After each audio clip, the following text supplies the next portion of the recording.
iPhone has asked, is it wrong to do a facial on the Sabbath?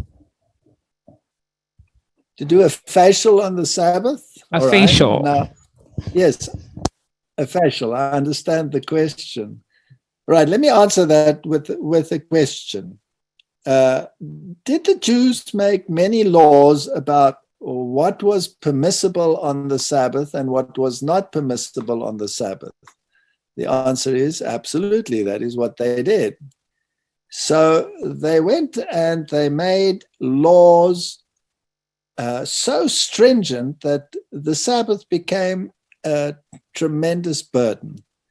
Now, the Bible has only a very few criteria when it comes to the Sabbath.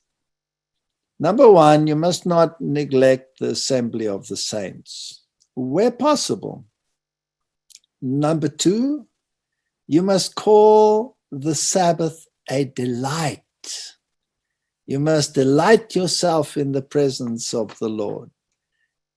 Then there's the criterion of you should not be doing your own thing.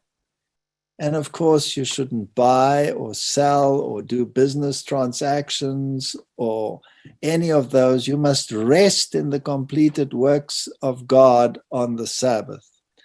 And when you go beyond that, it becomes very hard to say that there's very much more written on it. And according to the Jews, Jesus was the greatest Sabbath breaker that they had seen. And they were incredibly incensed at what he did, but he never ever broke the Sabbath. He only broke their traditions. He made them null and void. So is it right to go bird watching on a Sabbath? All right, is it right to go fish watching on a Sabbath? So if you put on a snorkel and you put your face into the water and you're watching fish, is that worse than watching birds, where you are not putting on a snorkel and looking at the fish?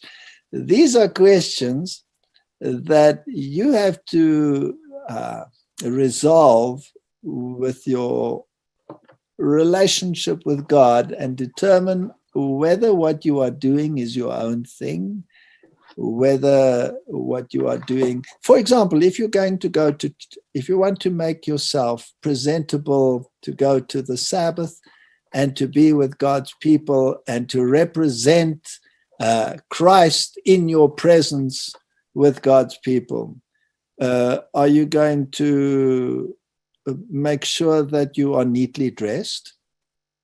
Are you going to make sure that you are hygienically nice and cleansed? Are you going to do any of those things? And how much of that is permissible before you can say you are keeping the Sabbath or breaking the Sabbath? That's a very personal thing. So if a facial means cleaning your face in order to make yourself presentable to God, then how far you go along with that is something that you decide together with your God. If you're deciding, okay, I'm going to have a full facial and I'm going to have a manicure and I'm going to go to a person who does this for me and expend a lot of money on that, well, then I think there are other days on which you could do it. But I'm not going to be a Talmud to tell you how far you are going to go down that road with God. That is between you and God. Amen. What a powerful answer, Dr. Fight. And what is so interesting is how both you and Elder Skeet referred back to the motive. Like, are we doing this for our own selves or are we doing this to glorify God? So that's one thing that we have to keep in mind.